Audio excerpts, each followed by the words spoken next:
الله عليه وسلم. وقال تبارك وتعالى في شأن محمد رسول الله صلى الله عليه وسلم: إن الله وملائكته يصلون على النبي يا أيها الذين آمنوا صلوا عليه وسلموا تسليما. اللهم صل على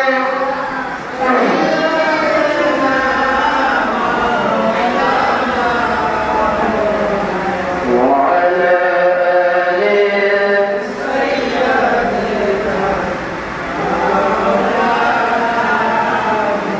اللهم صل على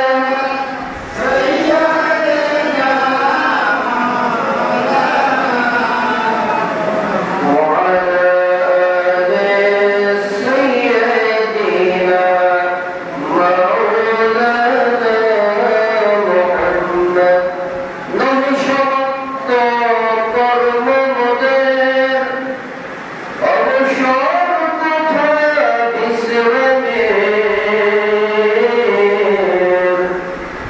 نشرت قرمدر أبشرت بسرمير উজ্জ্বল হয়ে ফোটেনি আলো সুবিমল জ্যোতি তাওহীদের। আল্লাহুম্মা সাল্লি আলা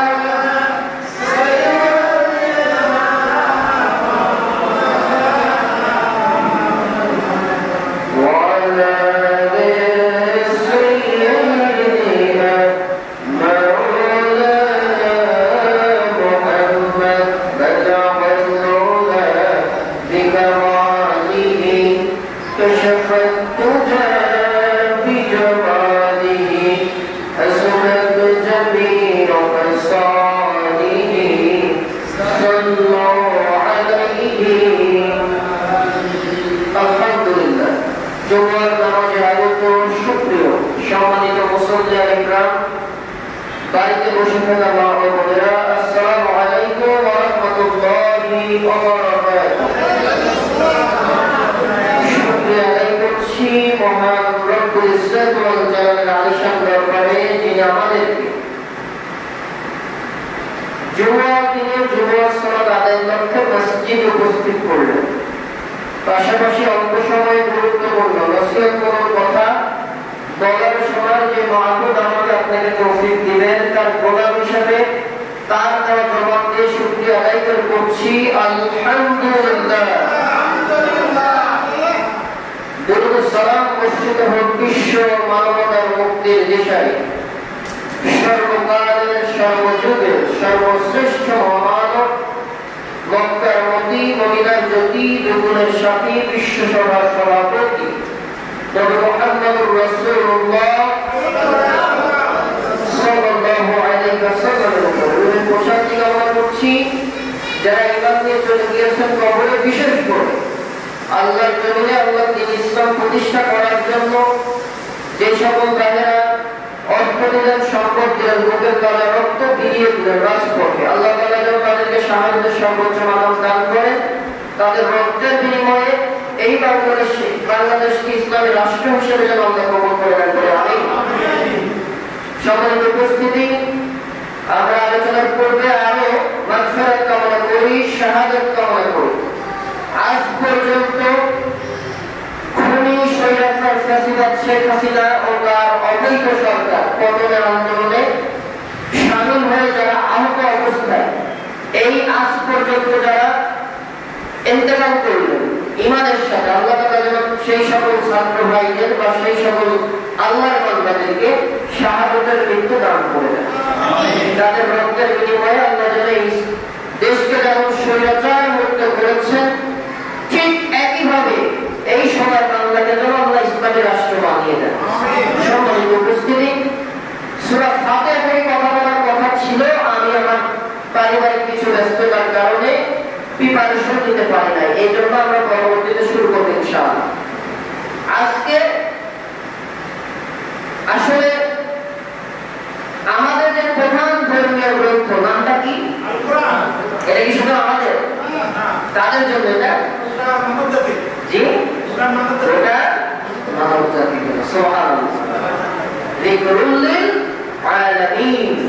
সারা জাহানের জন্য এটা আল্লাহ তাআলার পক্ষ থেকে এসেছে। এই আমরা কিছু কথা বলবো ইনশাআল্লাহ। সেই আলোকে সূরা বনী ইসরাঈলের ৮২ নম্বর আয়াতে কারিমা পূর্ণাঙ্গ আয়াতে কারিমা তেলাওয়াত করেছে, এই আমরা কিছু কথা বলবো। আমরা যতগুলো কথা বলি আর আপনারা যারা শোনেন, আমাদের কাজ হচ্ছে বলা শোনায়। প্রথমত কথাগুলো যেন আল্লাহ আমাকে নিজের হেদায়েত দান করে, তারপরে যারা আপনারা শুনছেন তাদের। তবে আলোচনার এমনিতে যদি আপনার আমার কার্যক্রম হয়ে যায়, আল্লাহ যেভাবে চলতে বললেন আমরা চলতে পারলাম না, কোরআনের ভেতরে কোরআনের বয়ানের বিপক্ষে চলে গেল, তারপরে তো সেই মতেই থাকা লাগবে নাকি? যে বুদ্ধিমান রাস্তায় যেমন ভালো রাস্তা থাকলে 2 মাইল ঘুরে যেমন ভালো রাস্তা দিয়ে যায়, যদিও পথ আগে যাওয়া যায়, খাবার পচা হলে ফেলে দেয়, ভালোটা গ্রহণ করে, অসুস্থ হলে দ্রুত চিকিৎসার জন্য রোগটা পুষে না রেখে দ্রুত হসপিটালে বা ডক্টরের কাছে যায়। আমরা ঠিক একইভাবে বলি, বিবেক সম্পন্ন মানুষ যারা হয় তারা কোরআনের কথা শোনার পর যারা আল্লাহ জান্নাতে যেতে চায়, আল্লাহর রহমত পেতে চায়, নিজের নাজাত পেতে চায়, তারা কোরআনের আলোচনা শুনবে, নবীর আদর্শের কথা শুনবে, ভুল হলে ভুলগুলা থেকে তওবা করে ফিরে আসবে। কোরআন আছে যেখানে মুমিন বান্দা থাকে সেখানে, আর কোরআন নবীর সুন্নাহ নাই যেখানে মুমিন বান্দারা থাকতে পারে না, কখনোই পারে না, ইম্পসিবল। সেই মতে, সেই দলে, সেই রাষ্ট্রে, সেই দলে কখনোই, সেই মতের ভেতরে কখনোই মুমিন থাকতে পারে, অন্য কোনো মানুষ থাকবে। কিন্তু যারা মুমিন করে দাবি করবে, আপনি তো ভাই একসাথে ভাত খেতে বসে বা বিরিয়ানি খেতে বসে, খাবার খেতে বসে, খাবারের প্লেটে তো মুরগির পায়খানা তুলি খাবেন নাকি? যদি শুকনা পায়খানাও করে তো খাবারই খায় না, প্লেটটি ছাড়ে সব ধোয়া লাগে। কি কথা ঠিক আছে? তাহলে সামান্য দুনিয়ার খাবারের ওপরে বা খাবারের পাশে সামান্য একটা মুরগির বিষটা পড়েছে, তুলে ফেলতে হতো, খায় না, সব ফেলে দেয়। আর আপনি দুনিয়াতে শুনবেন আল্লাহ মাইল ফরজ দিল, নামটা কি? কি রোজা আছে মনে হয় নাকি? তো জোরে বলেন এর নাম কি? এই আল্লাহুল কারীমকে দিলেন কনস্টিটিউশন, সংবিধান হিসেবে। আর আপনি আমি পড়লাম দিনে একবার, বা মানুষ মরে গেলে একবার। আমাদের সমাজের কোরআন তেলাওয়াত এমনই হয়। আমি আগেও বলছি, কোরআনুল কারীম প্রায় 100 ভেতরে 98 জনের বাড়িতেই আছে। আমি কি ভুল বলছি না? ঠিক আছে, আমি 100% দিলাম না, 98% ব্যক্তির ভেতরে কোরআনুল কারীম থাকে। কোথায় তার স্থান? সব থেকে উঁচু জায়গায় কোরআন এরকম রাখে। এই কোরআন শীত আসুক, গ্রীষ্ম আসুক, বর্ষা আসুক, যে আবহাওয়াই চেঞ্জ হোক না কেন, কোরআনের গায়ের জ্বর কোনোদিন কমে না, ওর গায়ে জ্বর লেগেই থাকে। কথা কি বুঝতেছেন তো? মানে ওর কাবার কোরআনেই থাকে, কোনোদিন ভুল করেও হাত দেয় না। তবে কোরআনে হাত দেয় তখন ওই বাড়ির কোনো মানুষ মারা যায় তখন। কোরআন আসতো জীবিতের জন্য, আল্লাহ দিলেন হেদায়েত স্বরূপ। আর আপনি মরে গেছে, মাদ্রাসার এতিম ছেলেদের ডেকে এনে, হাফেজ ছেলেদের ডেকে এনে কোরআন পড়াচ্ছেন। আরে ভাই, যেই ব্যক্তি মরে গেল, ও যদি জীবনে কোরআনের বিপক্ষে চলে, কোরআনের মতের বিপক্ষে চলে, সাপোজ উদাহরণ নেই, খুনি হাসিনা মরে গেল, তার জন্য যদি কেউ কোরআন তেলাওয়াত করে খতম দেয়, মোটামুটি তো আল্লাহ জান্নাত আগেই ঢুকাই দেবে। আর কি কেন দেবে না? না বললেন তো কেন দেবে না বলেন? হ্যাঁ, কোরআন পড়তো ঠিকই, কোরআন নিজের বাস্তব জীবনে আমল করেনি। করলে তো ওর মতো একটা মহিলা কোনোদিন রাষ্ট্র চালানোর জন্য আসতো না, ওর মতো মহিলা কোনোদিন জনগণের ভোট চুরি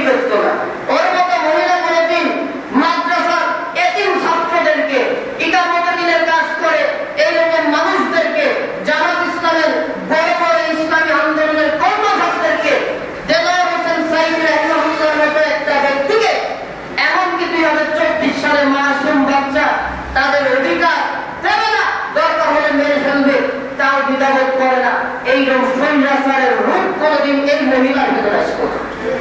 ও কোরআন পড়েছে ঠিকই, বুঝতে পারেনি, মানতে পারেনি। ওই মহিলা যদি কেউ কোরআন তেলাওয়াত করে ওর নামে যতই ভোট সব না কেন, কোরআন তো বিপক্ষে যাবে। সেই ব্যক্তি কোরআন দিয়ে ওর জন্য দোয়া করবে, ওর মতো লোকের জন্য দোয়া করবে, ওই তেলাওয়াতকারীর জন্য আমার লানত আছে। কথা কি বুঝতে হবে? কথা মোটামুটি একটু ছোট কথা হলো নাকি? আমি বুঝাতে পারছি। তার মানে সারা জীবন যে কোরআন মানেনি, কোরআনের বিপক্ষে গিয়েছে, ক্ষমতায় আছে কোরআনকে রাষ্ট্রবিধান রাষ্ট্র চালানোর জন্য সংবিধান রূপে গ্রহণ করতে পারবে, ওই ইমানদার মুসলমান দাবি করেছে। দাবি করে কি ও যদি মুসলমানই হতো, কোরআন তেলাওয়াত করে যদি কোরআন দিয়ে জীবন করত, তাহলে 2013 সালের দিকে এই কথা ওর মুখ থেকে আসতো না যে মা দুর্গা নাকি গজে করে আসতে ফসলের ফলন করে। এই কথাটা মনে আমরা বানাই বলছি হুজুররা নাকি? কার কথা? ওই তাদের কথা যারা বলে লাকুম দীনুকুম ওয়ালিয়া দীন, সহিহুল বুখারী। আমি বুঝাতে পারছি তো ভাই? এইবার কথাটা আগে বোঝেন। এইরকম ব্যক্তিরা মারা গেল, আপনার আমার মতো মানুষ ওকে জান্নাতে দেওয়ার জন্য কিছু হুজুর আছে, দেখবেন ওদের ভাইকে হুজুর আছে। এই গত সপ্তাহ থেকে এখন হুজুর চেনা যাবে না। আমি গতকাল সাথে সাথে কথা বললাম ভাই আর 7.5 বছর আমরা জুমা পড়ানোর দায়িত্ব দিয়েছে, পড়াচ্ছি। এই যে 2টা জেলাতে জুমা পড়ানোর দায়িত্ব আমরা পালন করালো। চুয়াডাঙ্গা প্রথম অবস্থায়, এরপর আমার নিজ জেলা কুষ্টিয়াতে। আমি যেখানে ছিলাম সেখানে অটল আছি। অনেক হুজুর নিজের সামান্য বেতন ভাতার জন্য, ফাউন্ডেশনের চাকরির জন্য ওলামা লীগে যুক্ত হয়েছে।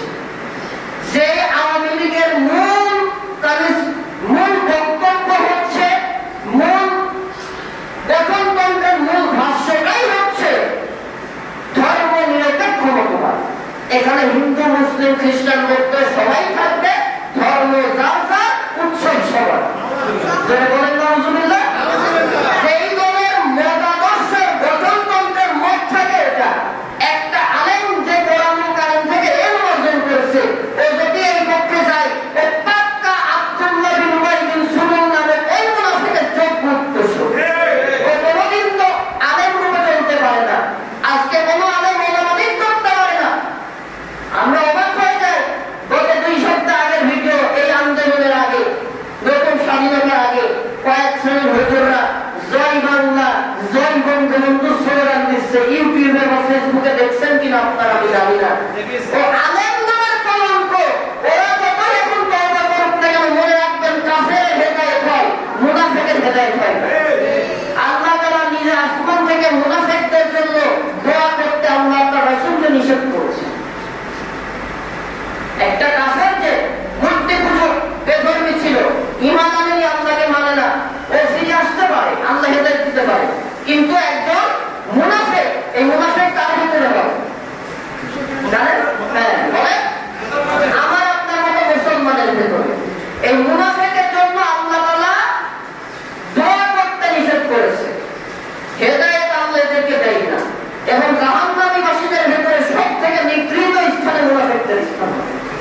আজকে ওলামা লীগ করে, আর এখন যেই দেশ চেঞ্জ হয়ে গেল, মোটামুটি মাশাআল্লাহ বাইতুল মুকাররম জাতীয় মসজিদের দালাল মৌলভী মুফতি রুহুল আমিন, এই যে গহরডাঙ্গা মাদ্রাসার যে প্রিন্সিপাল, যে শেখ হাসিনা বললে ভুল হবে, খুনি হাসিনা, একে ওই টাইটেল দিয়েছিল কওমি জননী। কওমি জননী একটা টাইটেল ওর আসছিল, শুনছিলেন? এই টাইটেল দিয়েছিল গহরডাঙ্গা মাদ্রাসার প্রিন্সিপাল, বর্তমান যে বাইতুল মুকাররমের খতিব মুফতি রুহুল আমিন। এই জুমাতে নাকি ঢাকায় আমার এক ফ্রেন্ড আছে, ওরা পোস্ট করেছে যে স্বাধীনতার পরের প্রথম জুমাতে বাংলাদেশের জাতীয় মসজিদ বাইতুল মুকাররমের খতিব বলছেন, আমি কোনো দলের না, তবে ছাত্র আন্দোলনের পক্ষেই ছিলাম। এখন সব ভুলে গেছে। ভাইজান, এইরকম মুনাফিকদের ঘোরা আল্লাহ পছন্দ করবে কিনা সন্দেহ আছে। এই জন্য আমি পরবর্তীতে আমার একটা ফেসবুকে স্ট্যাটাস দিয়েছিলাম, জাতীয় মসজিদ বাইতুল মুকাররমের এই খতিব আর যত দালাল ইমাম আছে, সারা দেশের যত সেন্ট্রাল মসজিদের দালাল ইমাম আছে, এই জাতির জন্য দায়িত্ব হচ্ছে যে সকল ইমামেরা ওলামা লীগের সাথে জড়িত, ঘাট ধরে এদেরকে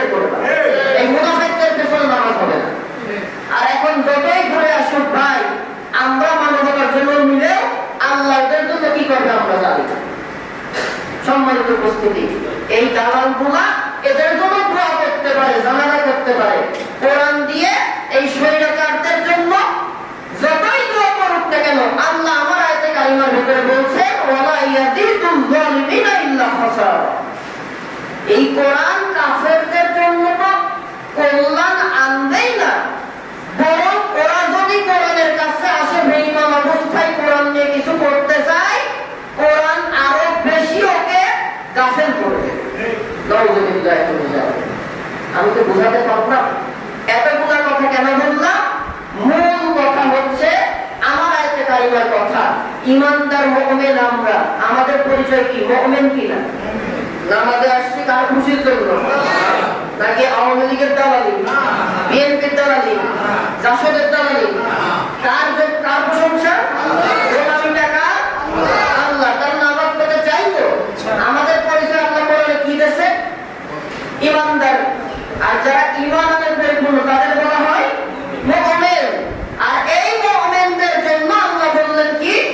আল্লাহ রাব্বুল আলামিন কোরআনুল কারীমের ভিতরে আমার তেলাওয়াতকৃত আয়াতে কারিমার সূরা বনী ইসরাঈলের 82 নম্বর আয়াতে কারিমা পূর্ণাঙ্গ আয়াতে কারিমা নাযিল করে দিয়ে আল্লাহ রাব্বুল আলামিন বলেন ওয়া নুনাজ্জিলু মিনাল কুরআনি মা হুয়া শিফাa'un ওয়া রাহমাতুন লিল মুমিনিন। কোরআন মুমিনদের জন্য আমি আল্লাহ তাআলা কোরআন নাযিল করেছি। মুমিনেরা যত কোরআনুল কারীমের কাছে আসবে তথা কোরআন পড়বে, নিজের ব্যক্তি জীবন, পরিবার জীবন, সমাজ জীবন, রাষ্ট্র জীবন চালাবে, এই মুমিনদের জন্য আমি রব্বুল আলামিন আমি এই কোরআনুল কারীম যেহেতু দিয়েছি তাদের জন্য এই কোরআনটা তো সব সমস্যার শিফা, চিকিৎসা, সমাধান হিসেবে আমি আল্লাহ কোরআনুল কারীম মুমিনদের জন্য যথেষ্ট করে দিয়েছি। সুবহানাল্লাহ।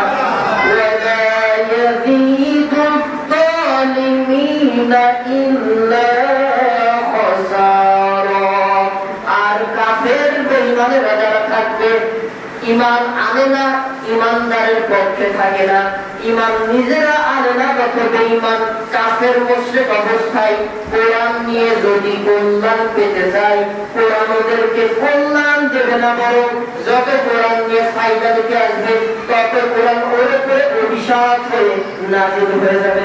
নাউযুবিল্লাহ। তাহলে আমি কথা বুঝাতে পারলাম?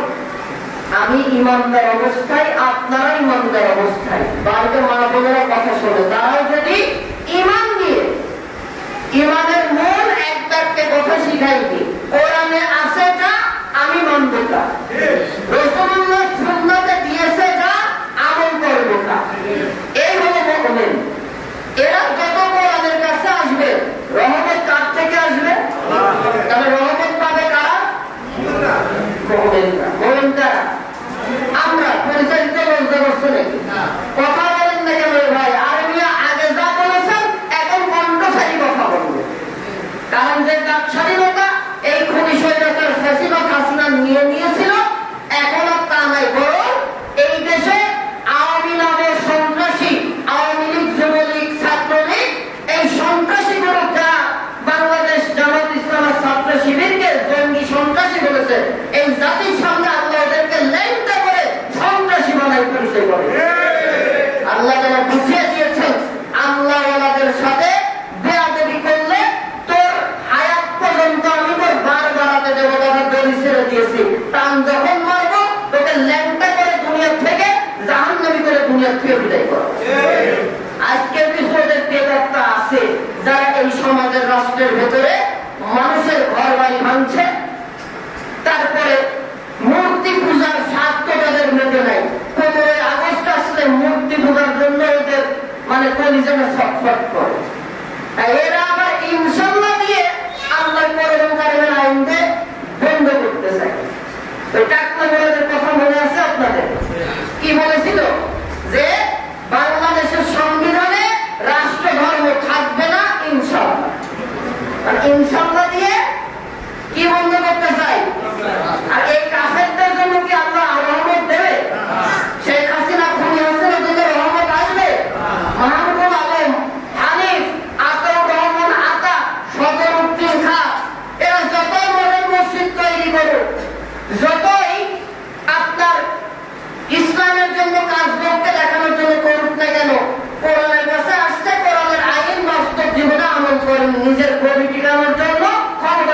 জন্য এরা কাফের, স্পষ্ট কথা।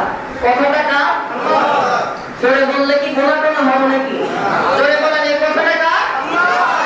এদের বিষয়ে বলছেন ওয়ালা ইয়াজিদুল যালিমিনা ইল্লা খাসারা।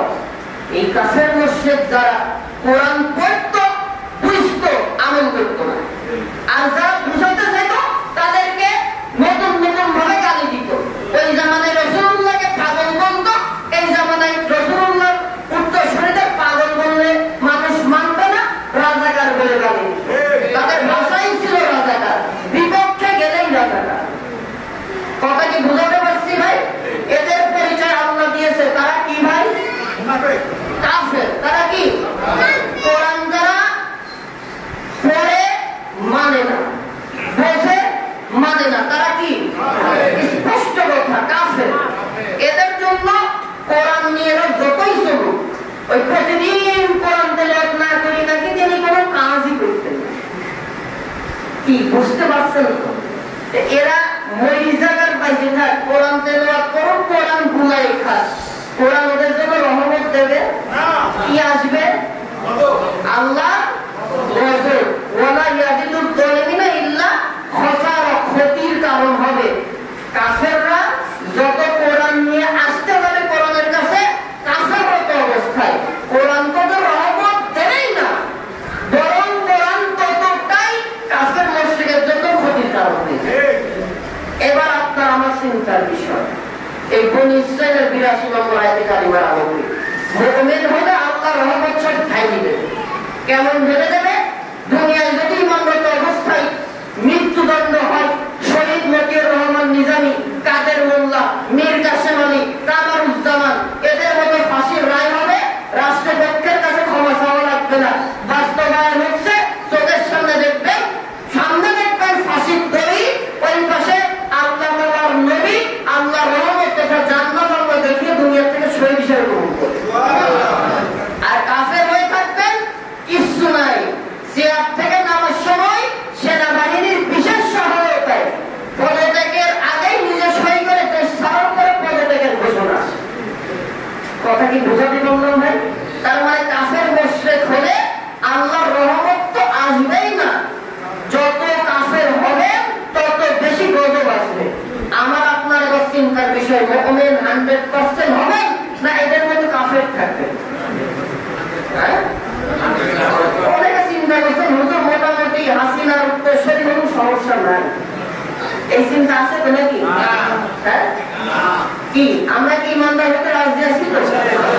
সম্মানিত উপস্থিতি, এইবার আসেন আল্লাহ তাআলা এই কোরআনুল কারীম ইমানদার মুমিনের জন্য রহমত দিলেন, যেই কোরআনুল কারীম বুকে নিয়ে প্রায় 10 থেকে 12 জন ইসলামী আন্দোলনের নেতা, শহীদ মতিউর রহমান নিজামী থেকে শুরু করে কাদের মোল্লা, এমনকি কামারুজ্জামান, মীর কাসেম আলী, আরো যত মানুষগুলা কোরআনের পক্ষে থাকার কারণে এই খুনি ফেসিবাদী হাসিনার কাছে গোলামি নত স্বীকার করেনি।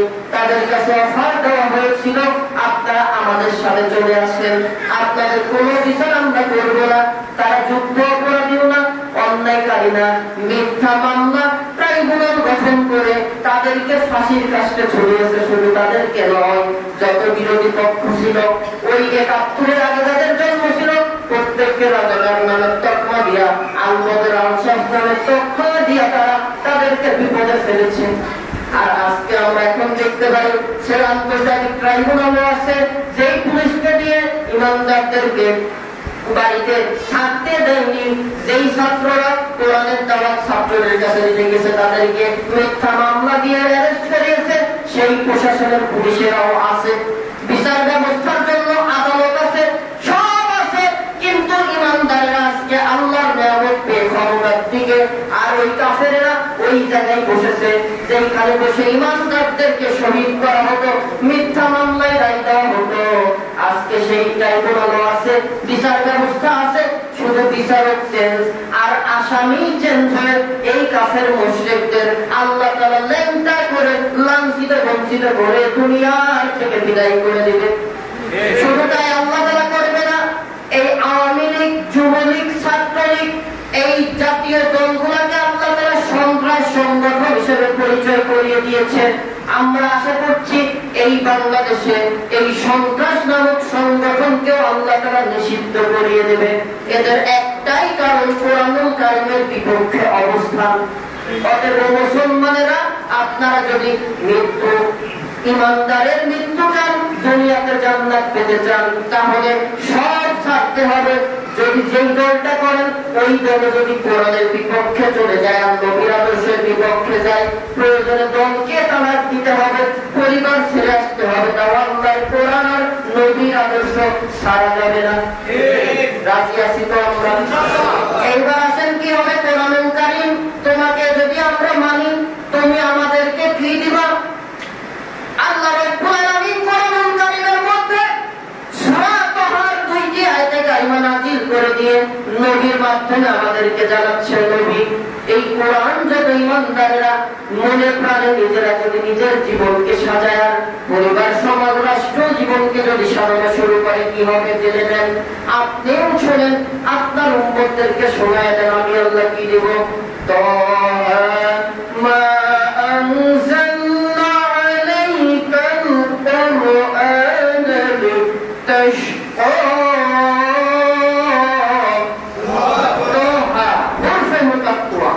এর অর্থটা কি আল্লাহ তাআলা ভালো জানেন।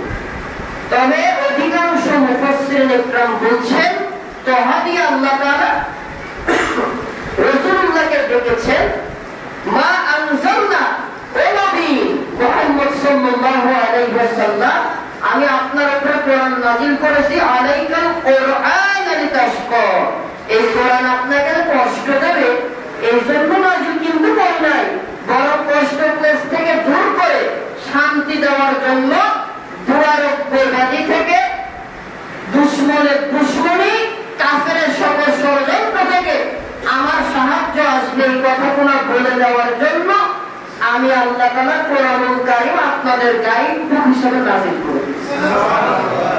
সুবহানাল্লাহ, পকেটে রাখিয়েছেন, খুব প্রয়োজন থেকে ক্লান্ত হয়ে গেছেন। সুবহানাল্লাহ বললে মোটামুটি পকেটের 500-700 টাকা সেলু যেতে পারে নাকি? আমি আরো একবার বলি, রাসূল কোরআন আপনার উপরে নাযিল করেছি কষ্ট দেওয়ার জন্য না। সীমিত সময় কষ্ট আসবে, কিন্তু যখন কষ্টের ভেতরে পড়ে যাবে দেখবেন আমি আল্লাহর রহমত আসতেছে। প্রয়োজনে তাতানাজ্জালু আলাইহিমুল মালায়েকা, ফেরেশতা আসমান থেকে নাযিল করব কোরআন ওয়ালাদের বাঁচানোর জন্য। অতএব কোরআন কষ্ট দেয় না, কষ্ট থেকে বাঁচায়। কোন কিতাব? এই কোরআনুল কারীমকে যদি বলেন কোরআন তোমার ভেতরে কি সব কথাই আছে? রাজনীতি, অর্থনীতি, সমাজনীতি, পরিবার নীতি, মানুষের জন্ম থেকে মৃত্যু পর্যন্ত সব তথ্য তোমার ভেতরে আছে নাকি? সব সমাধান দিতে পারবা কিনা? আল্লাহ তাআলা কোরআনুল কারীমে ১৫০০ বছর আগে নাযিল করে দিয়ে তাও জানিয়ে দিলেন। সূরা আল্লাহ রাব্বুল আলামিন সূরা নাহলের 69 নম্বর আয়াতে কারিমা নাযিল করে মানুষের মনের প্রশ্নের জবাব দিলেন। সুবহানাল্লাহ বলেন।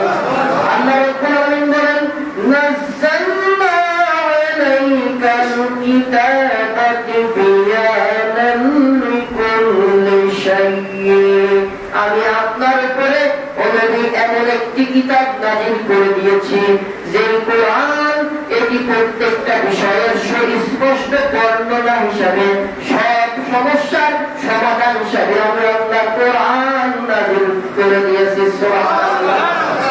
আল্লাহ তাআলা আরো বলেন, আলিফ লাম রা কিতাবুন আনজালনাহু ইলাইকা লিতুখরিজান নাসা মিনাজ যুলুমাতি ইলান নূর। আলিফ লাম রা হরফে মুকাত্তারা, অর্থটা কি? আল্লাহ তাআলা এটার জ্ঞান রাখেন।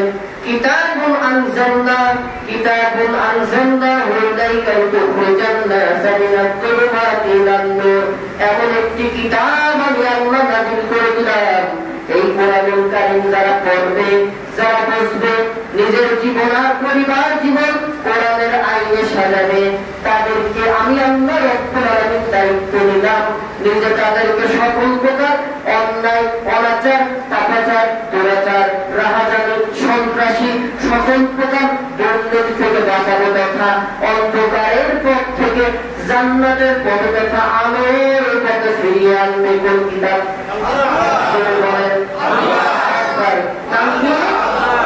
এই কোরআন যদি সব সমস্যার সমাধান আল্লাহ দেন, এই কোরআনে যদি অন্ধকার থেকে আলোর পথে জান্নাতের পথে ফিরে আসার পথ থাকে, তাহলে এই কোরআন আজকে থেকে আমরা সবাই পড়ব, বুঝবো, নিজের বাস্তব জীবনে আমল করব। রাজি তো ইনশাআল্লাহ? আপত্তি নাই তো? এইবার আসেন, মানলে কি হবে?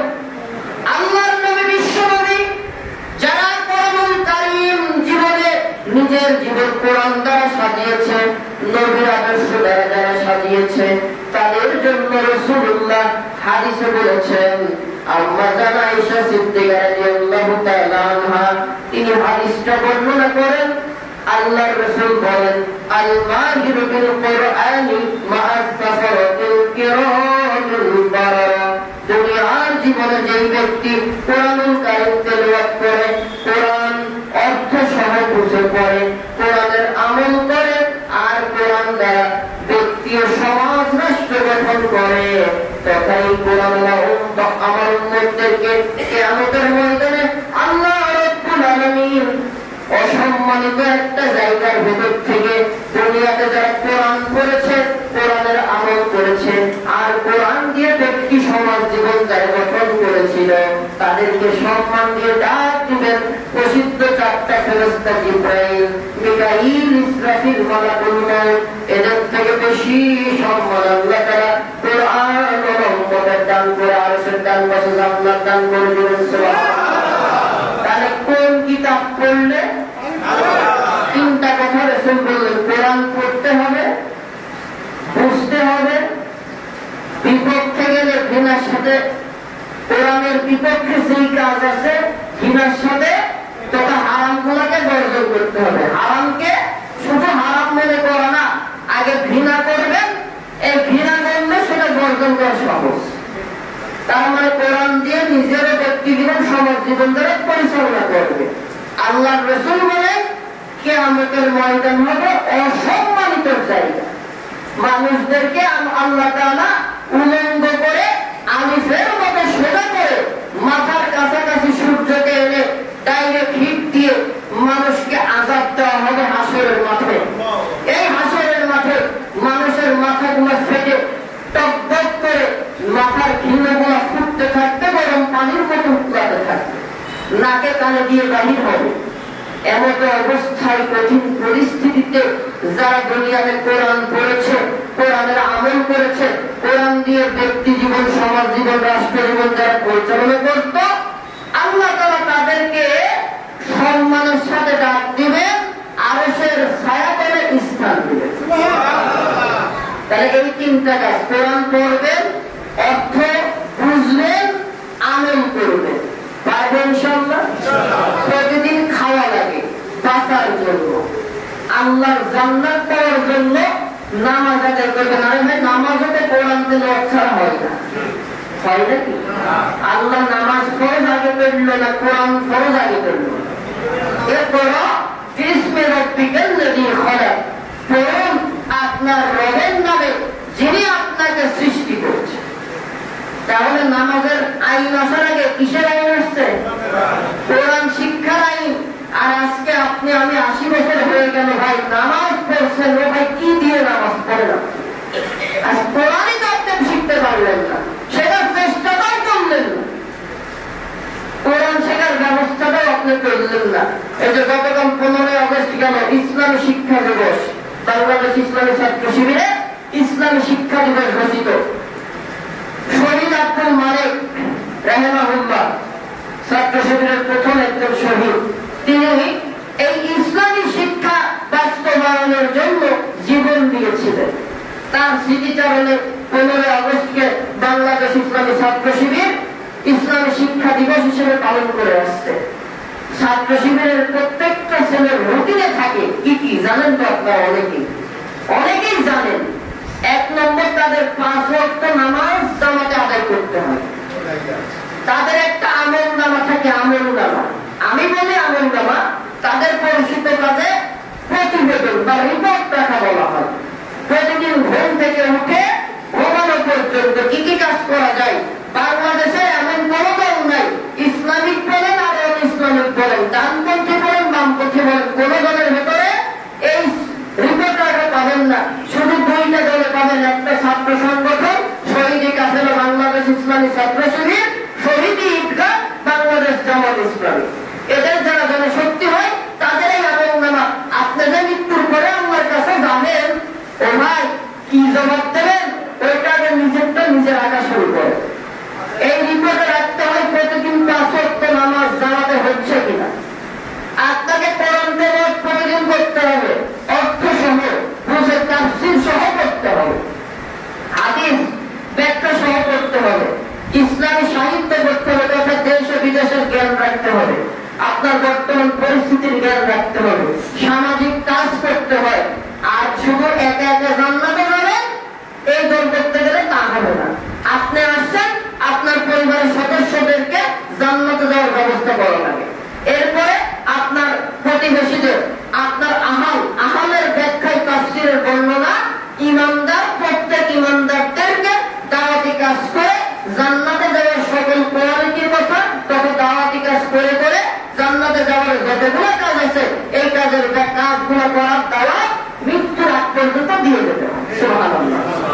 তাহলে এই কাজ যারা করে এদের কোনদিন এরা মানুষের ক্ষতি করে না। আমরা কখনোই প্রতিশোধে বিশ্বাসী নই, তবে আমাদের উপরে আঘাত আসলে আমরা তা প্রতিহত করব সর্বোচ্চ শক্তি দিয়ে। কথা কি বুঝতে পারছেন? গত 1 বছর আগে জামাত ইসলামের আমির ডাক্তার শফিকুর রহমান, একজন ডাক্তার, আল্লাহ তাআলা তাকে দিয়ে এখন মানুষের রাহাবারি করাচ্ছেন।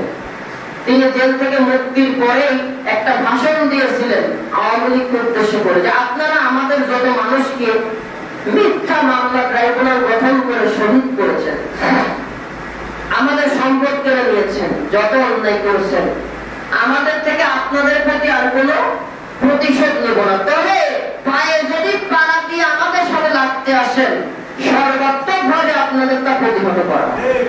এটা তো আল্লাহ তাআলার নির্দেশ।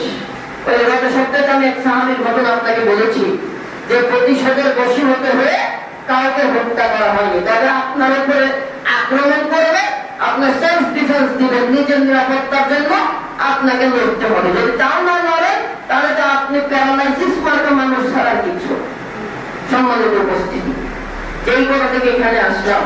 তাহলে কোরআনুল কারীম দুনিয়াতে যারা পড়ে বোঝে আমল করে, এই কাজটার কন্টিনিউ আমল নামা সহ প্রতিবেদন সহ বাংলাদেশে 2টা দলই রাখে। কি কে বলেন তো? জামাত ইসলামী আর ছাত্র শিবির। তাদের আমল নামাতেই এটা আছে, কোরআন পড়তে হবে, না পড়লে তাদের মিটিং এ জবাব দেওয়া হয় আপনার কোরআন তেলাওয়াতের পরিমাণ কম কেন, হাদিস কেন পড়েন না, ইসলামী সাহিত্য কেন চর্চা করেন না। তার মানে পড়া ছাড়া জ্ঞান অর্জন করা সম্ভব। অতএব আমার দাওয়াত আপনাদের প্রতি, অনেক মানুষ এখনো আছেন কোরআন পড়তে জানেন না, চেষ্টা করেন। আপনার শিখতেই হবে, বাধ্যবাধকতা নেই, চেষ্টা করে যান। আল্লাহ যদি আপনাকে কবুল করে শিখতে পারবেন, না পারলে আল্লাহ তাআলা মাফ করবে, দায়িত্ব তো আল্লাহ। কিন্তু আপনি পারলাম না ভাই, বুড়ো হয়ে গেছি, এখন তেলাওয়াত করতে গেলে জিহ্বা জড়ায়ে যায়, আমরা উচ্চারণ হতে পারে না, এই অজুহাত চলবে। আপনার বউ পারে, আপনি পারেন না, আপনি আপনার বউর কাছ থেকে শেখেন। আপনিও পারেন, আপনার ওয়াইফও পারেন, আপনার ছেলে মেয়ে পারে, তাদের কাছ থেকে শেখেন।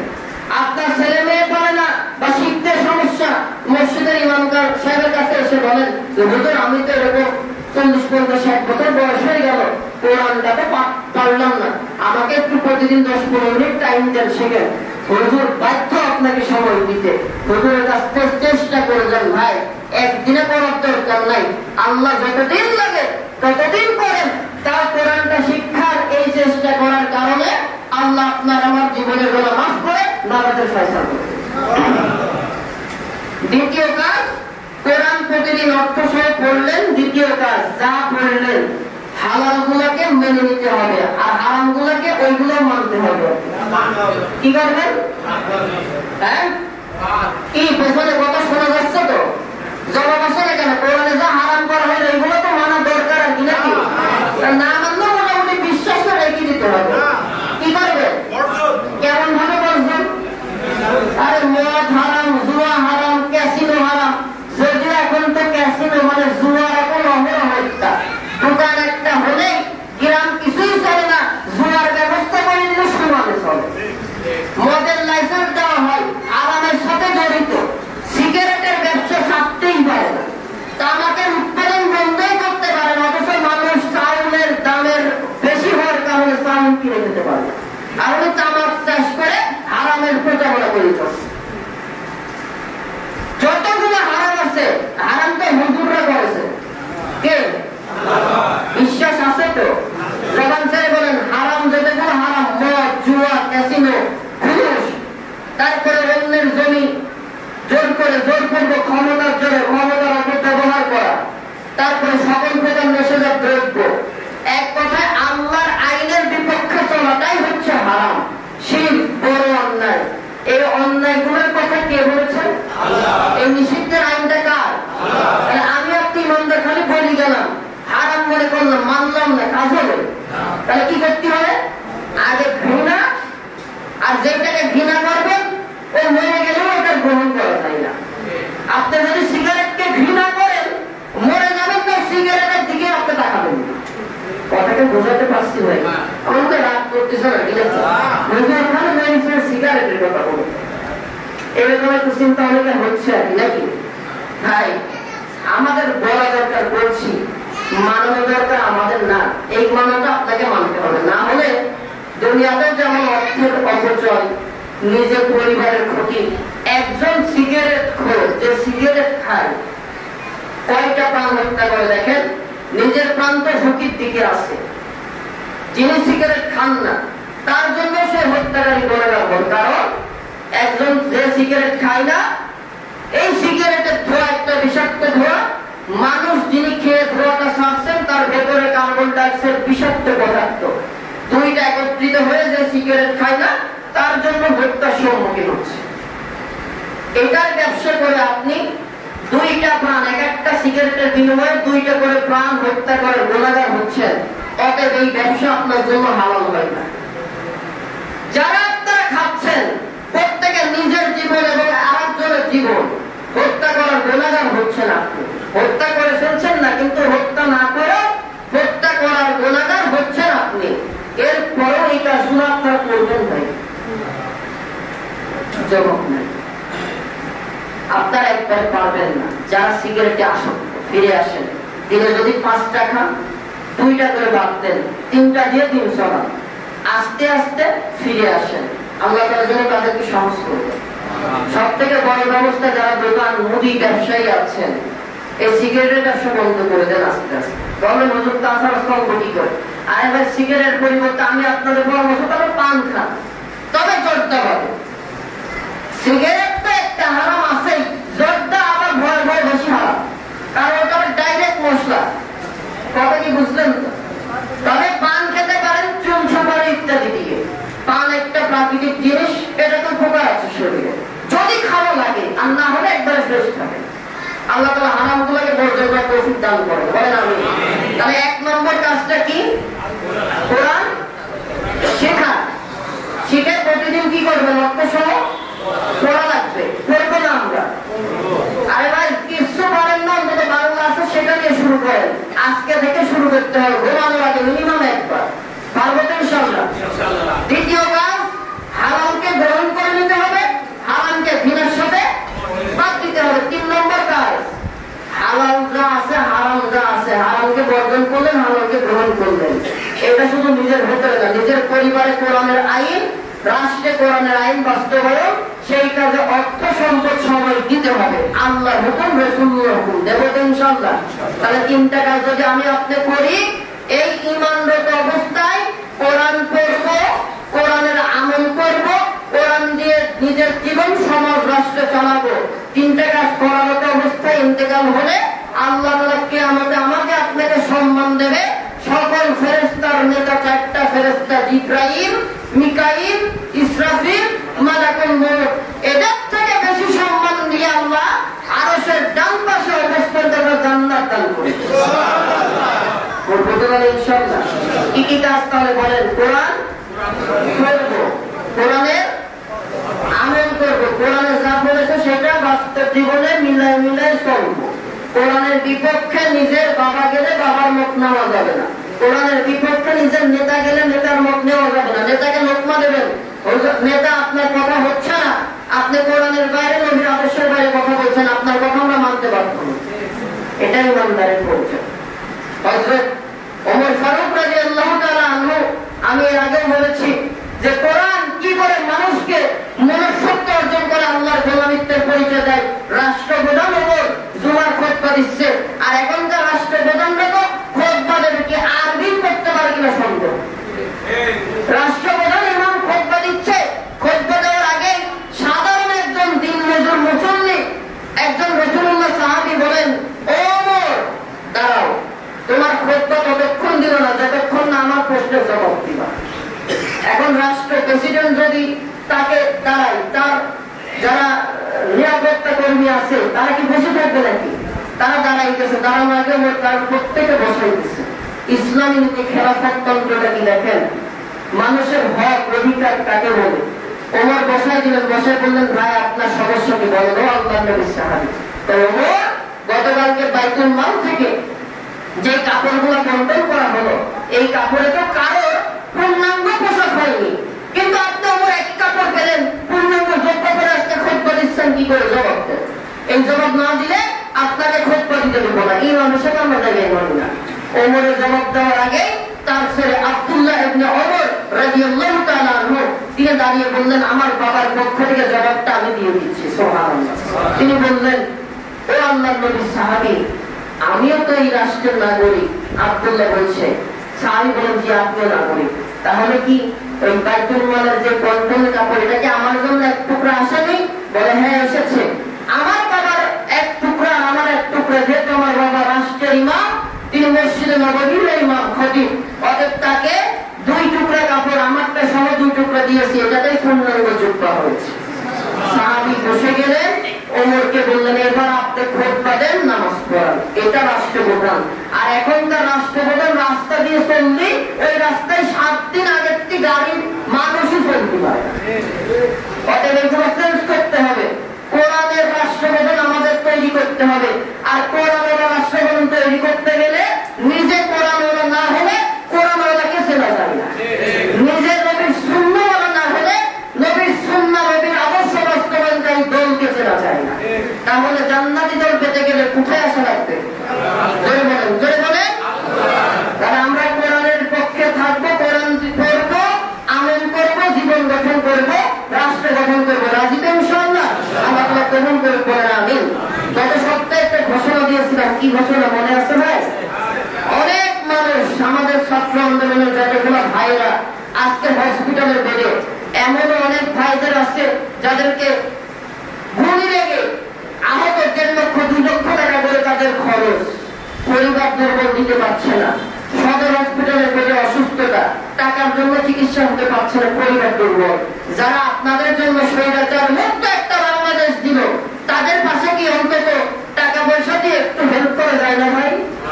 71 সালের মুক্তিযুদ্ধে অনেক মহিলারা ছিল, তারা যুদ্ধ করেনি, কিন্তু একটা মুক্তিযোদ্ধার জন্য রান্না করে দিয়ে তারাও মুক্তিযোদ্ধার সম্মাননা সম্মান পেয়েছে। আর আজকে আপনি আন্দোলনে গেলেন না, আপনার ছেলে, আপনার প্রতিবেশী, আপনার ছোট ভাই, আপনার পরিবার টুকরো ছেলে মেয়েরা আন্দোলন করতে গিয়ে তারা নিহত হলো, শহীদ হলো, শহীদদের পরিবারের পাশে দাঁড়ানো, এটা তো ঈমান থাকলে প্রত্যেকের দায়। অতএব 10-20 টাকার ভিক্ষা না। একটা অসুস্থ ছেলেকে গত সপ্তাহে ঘোষণা দেওয়া ছিল, আজকে দেওয়ার কথা, আমরা পৌঁছিয়ে দেবো আমাদের শহীদি কাফেলার মাধ্যম দিয়ে, তাদের কাছে অলরেডি দিচ্ছে। তবে একটা দল কত দেবে বলেন? এই খুনে হাসিনা তার হত্যাকারীদেরকে দিয়ে যতগুলো মানুষকে হত্যা করে গিয়েছে, কতগুলো ছাত্র ছাত্রী হত্যা করেছে, এটা এখন হিসাব হয়নি। গণতন্ত্রে কতগুলোকে হত্যা করেছে, আহত যারা আছে, শহীদ যারা হয়েছেন, তাদের পাশে দাঁড়ানো আমাদের ইমানের দাবি কিনা? অতএব প্রত্যেক কাদের থেকে একজন করে উঠে পড়েন। সর্বাত্মকটুকু মনে করেন ওখানে আপনার ছেলে বা আপনার ভাই আছে, তার দেওয়ার জন্য, তার চিকিৎসার জন্য আপনার সর্বোচ্চ দেওয়ার চেষ্টা করেন। 10-20 টাকা ভিক্ষা দান করবেন না, এখানে আপনি স্বাধীনতা মুক্তিযোদ্ধাদেরকে সহায়তার জন্য সর্বোচ্চ দেবেন। যেহেতু পূর্বে ঘোষণা, আপনাদের টাকায় হয়তো একজনের চিকিৎসা হবে না, কিন্তু স্বাধীনতার পক্ষে, স্বৈরাচার মুক্তির পক্ষে আপনার ভূমিকা রাখতে পারবেন। আর ডাক্তার সমাজদের প্রতি আমাদের আহ্বান, আপনারা নিজেরা সহমর্মিতার আচরণ দেন। লক্ষ লক্ষ টাকার জন্য অনেকে চিকিৎসা হতে পারছে না, আজকে আপনারা অংশগ্রহণ করেন। আজকে আপনারাও নিজেদের চিকিৎসা ক্ষেত্রে এই সকল মুক্তিযোদ্ধাদের পাশে আপনার হেল্প করেন। দুই তলায় যারা আছেন মেহরবানি করে কালেকশনটা শেষ করবেন, সর্বাত্মক সহায়তা দিবেন। সম্মানিত উপস্থিতি, দ্রুত কালেকশন শেষ করে আমরা নামাজের দিকে আগাবো। দ্রুত করতে হবে, প্রত্যেকে অংশগ্রহণ করে।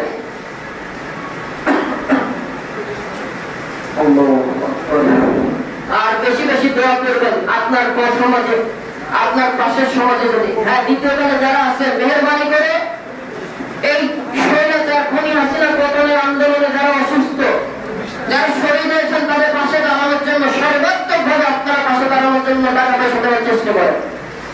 আর যারা অসুস্থ আছে তাদের পরিবারে যাবেন, আপনারা নিজ দায়িত্বে যাবেন, খোঁজ খবর নেবেন। যারা ইন্তেকাল করেছে, শহীদ হয়েছে, তাদের যে খোঁজ খবর নেবেন। আমাদের কুষ্টিয়ায় প্রায় 20 জনের উপরে শহীদ হয়েছে, তাদের পাশে যাবেন, খোঁজ খবর নেবেন, তাদের পরিবারের পাশে দাঁড়াবেন। আল্লাহ তাআলা যেন আমাদেরকে সহানুভূতিশীল হওয়ার তৌফিক দান করেন। আমিন।